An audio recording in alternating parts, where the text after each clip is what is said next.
Imaginez un homme. Non, pas même un homme au sens viril du terme. Juste une silhouette masculine qui se meut dans le monde sans laisser la moindre empreinte. Il vit, ou plutôt il survit. Il s'acquitte de quelques tâches basiques, respire, mange, dort, occupe vaguement ses journées. Il ne semble ni malheureux ni heureux. Il ne dérange personne, ne conteste rien, ne propose rien. Il n'a pas de projet, ou s'il en a, ce sont de médiocres lubies vite abandonnées. Jamais il ne se dresse pour prendre position, jamais il ne se dévoue à une cause plus large que lui-même. On pourrait le croiser dans la rue sans le remarquer. Démarche fade, regard absent, attitude évasive. Pourrait-on ressentir la moindre fierté à contempler un tel individu? Pourrait-on dire de lui qu'il mérite l'admiration ou le respect? Soyons lucides, non. Ce n'est pas la cruauté, ce n'est pas de la cruauté que de l'admettre, pardon. Le respect, l'honneur, tout cela se conquiert ou se mérite par des actes, par une volonté de s'affirmer, par une présence, une persévérance qui force l'estime. Or, cet homme, appelons-le l'homme faible, ne force ni l'estime, ni même l'attention. Il est comme un fantôme qui traverse l'existence sans but ni valeur ajoutée. Ce que je m'apprête à vous dire va déranger l'époque molle où l'on prêche la bienfaisance, la bienveillance à tout prix, où l'on confond compassion et complaisance. Je le dis haut et fort, on ne peut pas honorer un homme faible. L'honneur, c'est pour ceux qui ont fait le choix de la force. Pas forcément la force brute, mais la force d'âme, la force de se dresser contre l'adversité, la force de créer, d'oser, d'affronter la douleur. L'homme faible, lui, fuit la moindre contrainte, se défile à la moindre difficulté, ne remet rien en question, encore moins lui-même. Il n'est pas victime d'un quelconque destin. Il a choisi dans les faits, il a choisi cette posture de passivité. Dans les lignes qui vont suivre, je vais mettre à nu cette faiblesse, démontrer en quoi elle est dangereuse, comment elle trahit l'héritage de nos ancêtres et pourquoi vaut encore moins que la faiblesse d'une femme.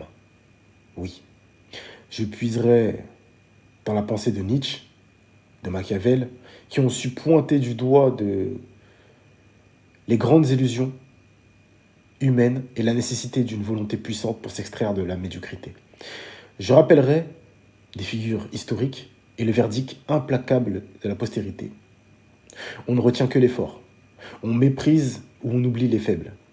Enfin, je conclurai sur un appel, il est encore temps de se racheter, de rompre avec la lâcheté, de consentir à la douleur nécessaire pour grandir. Car qui refuse la douleur, refuse la force. Et qui refuse la force, abandonne l'honneur. Pour Nietzsche, toute la vie repose sur une pulsion fondamentale, la volonté de puissance. Ce concept ne se résume pas à l'envie de dominer autrui. Il s'agit plutôt d'un élan vital qui pousse l'individu à se dépasser, à créer, à affirmer ses valeurs.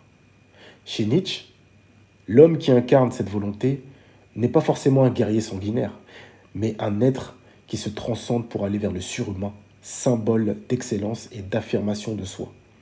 Or, que fait l'homme faible? Il étouffe sa propre volonté de puissance. Il la range dans un placard, par confort, par paresse, par peur de souffrir ou d'échouer. Au lieu de se construire, il se contente de végéter. Il a beau avoir toutes les facultés physiques ou intellectuelles pour s'élever, il choisit de rester au niveau zéro de la volonté. C'est là un crime contre lui-même, car en refusant d'actualiser sa force intérieure, il s'auto-condamne à la médiocrité. Nietzsche ne prône pas la force pour écraser les autres, mais la force comme conquête de soi. L'homme faible, au lieu de conquérir quoi que ce soit, ne fait que subir. Il fuit la confrontation, y compris la confrontation avec ses propres peurs, ses propres doutes. Il se dit, à quoi bon? Je n'ai pas besoin de me dépasser. Or, pas de dépassement de soi, pas d'évolution. Il demeure statique, inintéressant, à la fois pour lui-même et pour la société. Peut-on sérieusement l'honorer? Absolument pas. L'honneur se voue à ceux qui tentent, qui affrontent et qui persistent. Être fort, ce n'est pas juste soulever des poids à la salle ou exhiber un physique musclé. La véritable force, c'est une posture de responsabilité. On se sait capable d'endurer, de porter ses choix, d'assumer les conséquences. Elle inclut le courage moral, dire la vérité même quand elle dérange, agir même quand la peur nous étreint. On n'est pas fort parce qu'on n'a jamais peur, on l'est parce qu'on se dresse malgré la peur. L'homme faible, lui, refuse la responsabilité de son destin. Il cherche des excuses. Je n'ai pas eu de chance. Les circonstances sont trop dures. C'est pas de ma faute. Et si, par malheur, la vie l'oblige à se positionner, il se défile, adopte un profil bas, se cache derrière un plus fort. Il n'ose ni prendre parti, ni s'engager.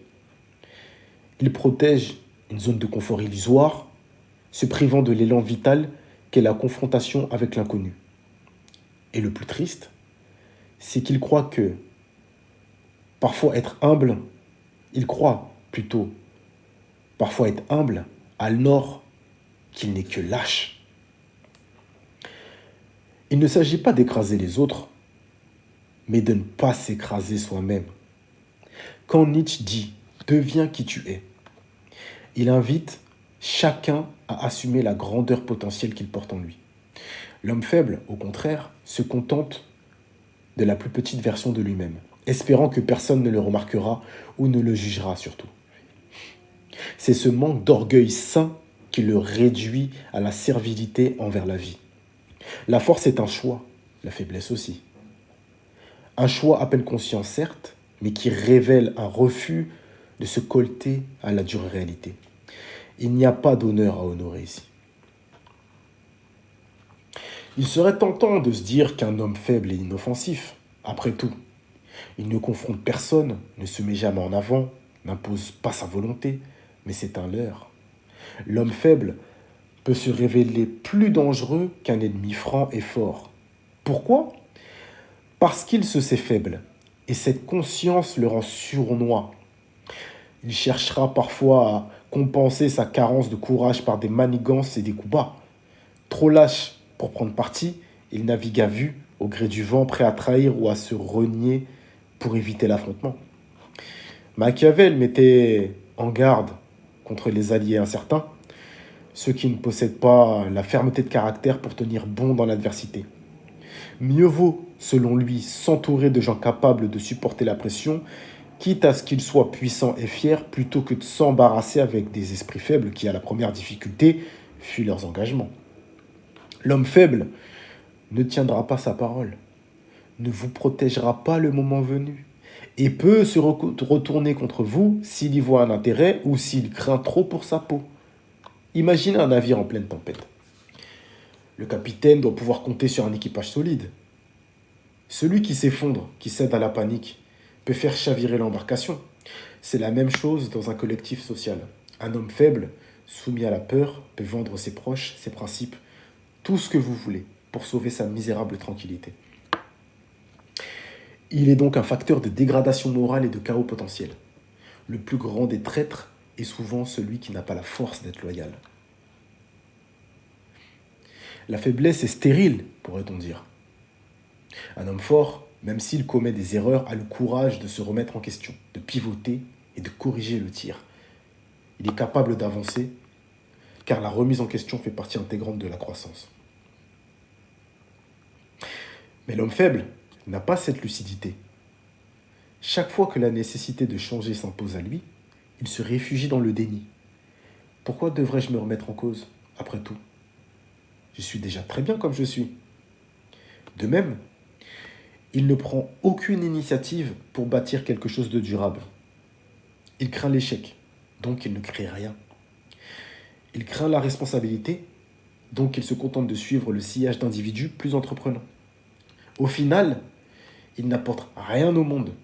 Pas d'idées, pas d'invention, pas d'exploit.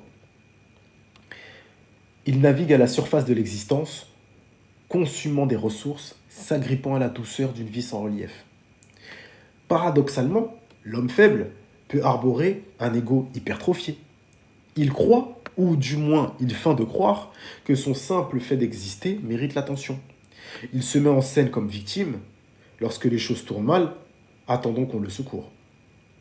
Il n'est pas fiable et il n'offre pas de secours aux autres. Quel honneur pourrions-nous accorder à un tel individu? Où serait la logique de magnifier une inertie aussi stérile? Certains diront, pourquoi comparer un homme faible à une femme faible?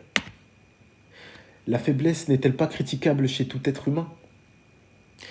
Certes, la faiblesse peut toucher tout le monde, mais la société a longtemps associé la force au masculin. Force de protection, force de bravoure, force de création, etc. Historiquement, on attendait de l'homme qu'il prenne les armes si nécessaire, qu'il défende la tribu ou la cité, qu'il innove pour subvenir aux besoins de sa famille. A l'inverse, la femme se voyait à tort ou à raison, selon les époques, excusée de ne pas incarner la force guerrière. Dans ce cadre culturel, une femme déclarée faible n'est pas jugée aussi durement, car la pression sociale sur elle est différente. Mais l'homme qui se vante de sa faiblesse ou qui s'y abandonne, c'est pire. Il trahit non seulement sa propre dignité, mais aussi tout l'héritage d'une lignée d'ancêtres, pères, grands-pères, arrière-grands-pères, qui ont pour la plupart dû se battre pour survivre, conquérir, bâtir, transmettre. L'homme faible rompt le fil, se place en marge de cette chaîne historique de la force. Cette phrase peut sembler archaïque, mais elle touche une vérité simple. Un homme faible renie le devoir de devenir qu'implique sa condition masculine. C'est comme s'il s'asseyait sur le legs de ceux qui ont su affronter l'adversité, parfois au prix de sacrifices immenses.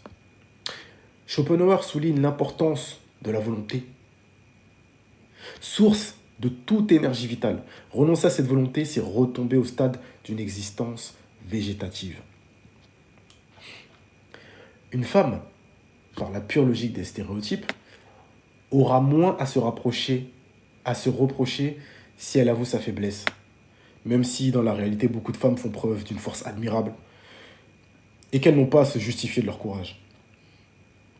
Pour l'homme, c'est autrement plus accablant, parce qu'il se prive du fondement même de l'identité masculine traditionnelle. La bravoure, la création, la protection, la responsabilité. Il se met au-dessous d'une femme faible au sens où il s'aborde l'espérance que la société place en lui. On le regardera avec plus de mépris, car il se montre inutile là où on attendait de l'utilité, silencieux là où on attendait la parole, passif là où on espérait l'action. En conséquence, dire un homme faible vaut moins qu'une femme faible n'est pas un dénigrement de la femme, c'est l'aveu que l'homme faible transgresse plus gravement les codes de la force et de la responsabilité. Il ne fait pas que décevoir. Il déraisonne l'équilibre social en étant incapable d'assumer l'homme, le rôle qui historiquement lui est dévolu, bâtisseur, protecteur, créateur. Prenons Napoléon Bonaparte. Qu'on l'admire ou non, il demeure l'exemple d'un homme qui, parti de presque rien, a ébranlé l'Europe par la seule force de sa volonté et de son génie stratégique. Oui, il a fini exilé, mais l'histoire l'a inscrit au panthéon des figures marquantes. Pourquoi? Parce qu'il a tenté, créé, mené des réformes, bouleversé l'ordre établi. Une audace inouïe, un mépris du danger et de la souffrance. C'est cela, la force, au-delà même du jugement moral sur ses actes. Citons aussi Winston Churchill. Dans la tourmente de la Seconde Guerre mondiale, il incarne la ténacité, la détermination et le leadership. Il aurait pu se décourager face à la puissance ennemie, mais il est resté debout, galvanisant son peuple par des discours qui résonnent encore aujourd'hui. Il a traversé la douleur, l'échec, la pression extrême et n'a jamais plié. On l'honore, parce qu'il a fait trace et il a fait face sans se renier. À l'inverse, l'histoire regorge de dirigeants pusillanimes qui, face au péril, ont baissé les bras, capitulé hâtivement ou multiplié les compromis sans vision ni courage. Les historiens les citent à peine ou alors pour en faire des contre-exemples. Par exemple, dans l'Antiquité ou le Moyen-Âge, on trouve des rois tombés dans l'oubli parce qu'ils n'avaient aucune volonté politique, aucune force d'âme. Le royaume s'enfonçait dans l'anarchie, eux se bornaient à jouir d'une existence confortable. Qu'a retenu la postérité? Rien, si ce n'est le dédain. On n'honore pas l'inaction, on n'honore pas la fuite, on n'érige pas de statues pour les êtres sans envergure. On ne compose pas de chants pour saluer la lâcheté. L'homme faible peut s'en moquer. Je n'ai pas besoin d'honneur ou de gloire. Mais il doit alors accepter que son passage sur terre soit aussi vide que son ambition. Il ne mérite ni statut, ni respect, ni même attention. Comment différencier l'homme fort de l'homme faible? La relation à la douleur. L'homme fort sait qu'il n'y a pas de progression sans effort, qu'il faut parfois souffrir pour ouvrir une brèche, pour innover, pour vaincre. Il affronte la fatigue, la contrariété, l'hostilité ambiante. L'homme faible, lui, fait tout pour l'éviter. Il choisit les premiers sentiers sans obstacle, les dialogues sans friction, les actions sans risque. Il évite la souffrance, mais il évite aussi la grandeur. C'est un petit chemin tranquille qui mène nulle part. Finalement, la seule douleur qu'il connaîtra, c'est celle d'être ignoré ou méprisé. La plus amère peut-être. On construit les civilisations grâce à ceux qui osent. Pensez aux grandes innovations. Elles sont souvent nées d'hommes et de femmes, certes, qui ont bravé l'incompréhension, la raillerie, les risques financiers ou personnels. L'homme faible n'ose jamais. Il n'explore aucune piste hors du connu. Il ne contribue pas, même pas une once, à la progression de la communauté. Ses ancêtres ont peut-être lutté, enduré la faim, la guerre, le dur labeur pour bâtir un socle sur lequel il se tient. Et lui, qu'en fait-il? Rien. Il se contente de consommer le fruit des efforts passés, sans ajouter sa pierre. Et quand son tour vient de défendre la maison commune, il se met à trembler, cherchant un repli ou un prétexte. De la sorte, il brise la transmission et décrédibilise la mémoire des aïeux. C'est une forme de parasitisme, pour parler crûment. Profiter de l'héritage sans rien y apporter. Que récolte donc l'homme faible? Il récolte l'indifférence, voire le mépris. Même ceux qui l'entourent finissent par réaliser qu'on ne peut compter sur lui. En cas de crise, ils ne l'appelleront pas à l'aide. Ils savent qu'il n'a ni les épaules ni le caractère pour surmonter les épreuves. Les femmes qui croisent sa route ne le voient pas comme un partenaire solide, mais comme un être décoratif, ou pire, un poids mort. Lui-même, s'il est lucide, doit ressentir cette vacuité intérieure. Je ne sers à rien. De ce constat naît un sentiment de frustration qui peut dégénérer en rancune ou en jalousie envers les hommes forts. Il se met alors à les critiquer, à les qualifier d'arrogants, de tyranniques, dans l'espoir de justifier sa propre passivité. Pourquoi se démener? Ils sont trop orgueilleux. Moi, je suis humble. Mais cette humilité de façade n'est qu'une résignation camouflée. In fine, l'homme faible vit dans un entre-deux. Pas assez de force pour rayonner, trop de fausse humilité pour admettre qu'il a peur. Heureusement, la faiblesse n'est pas une fatalité. On peut rompre avec la médiocrité. Comment? D'abord, en acceptant la souffrance comme partie intégrante de la vie. Rien ne se conquiert sans douleur. Vaincre ses limites physiques, le sport, l'entraînement, confronter ses blocages psychologiques, thérapie, introspection, prendre des risques professionnels ou artistiques, montage d'entreprise, publication d'une œuvre, tout cela demande de l'effort, voire de la peine. Le monde moderne vend souvent l'illusion qu'on peut tout obtenir sans effort, confortablement. C'est un mensonge. La force vient de l'épreuve. Pain is growth. Celui qui fuit la douleur fuit la possibilité de se grandir. L'ego de l'homme faible lui murmure Je suis déjà suffisant. Mais non, tu ne l'es pas. Tu peux devenir plus grand, plus libre, plus fier, mais cela exige que tu entres sur le champ de bataille intérieur. Tu dois affronter tes peurs, tes manques, tes désirs confus. Il serait malhonnête de prétendre que la faiblesse est irréversible. Un homme peut être né dans un contexte qui n'a pas stimulé la force ou avoir vécu un traumatisme qui l'a paralysé. Mais à tout moment, il peut choisir le changement.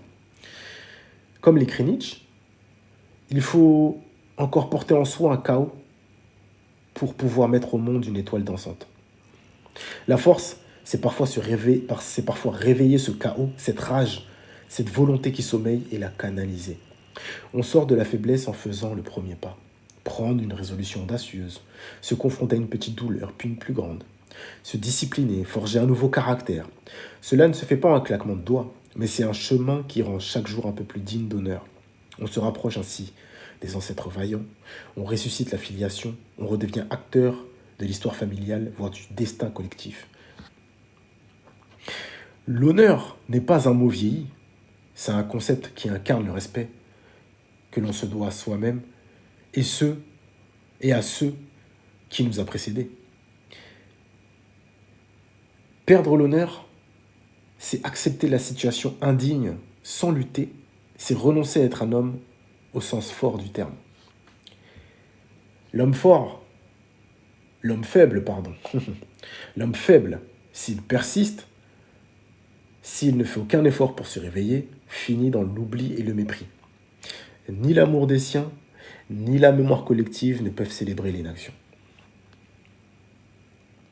Souvenez-vous, un homme sans force est un fardeau. Il pèse sur la société comme un poids mort, incapable d'innover ou de protéger. Il se croit discret, mais il ne fait qu'alourdir l'atmosphère de son inertie. Si vous êtes aujourd'hui dans cette posture, secouez-vous les gars. Oh oui. Admettez votre faiblesse pour mieux la dépasser. La douleur viendra, et alors quoi? C'est dans la douleur qu'on forge le mental, qu'on se confronte à son chaos, qu'on renaît plus solide.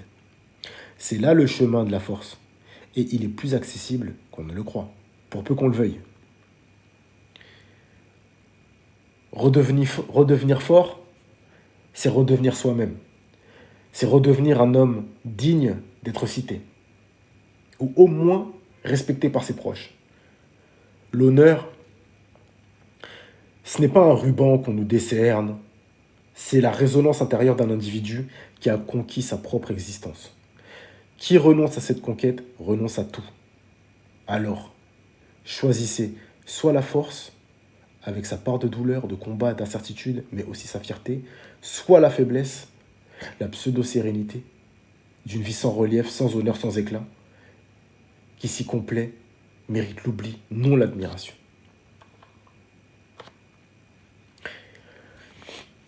Ce discours se veut radical et dérangeant, car il ne fait pas de cadeau au mythe de la tolérance absolue. Il n'incite pas à humilier les faibles, mais à réveiller l'homme qui végète dans la passivité. L'époque moderne a parfois tendance à excuser la lâcheté sous couvert de bienveillance. Or, c'est un poison lent pour la société comme pour l'individu lui-même. Mieux vaut une vérité rude qui pousse au sursaut qu'une douceur hypocrite qui conforte la médiocrité. La conclusion est simple. Un homme fort, qu'il soit boulanger, chercheur, paysan ou chef d'entreprise, se reconnaît à sa volonté d'assumer la douleur et les défis. Il transforme sa vie en création, si modeste soit-elle, et il se tient debout face à l'adversité. Cela seul mérite l'honneur, pas la tiédeur d'une existence sans ambition. La route est ouverte à qui veut s'engager. Merci, au revoir.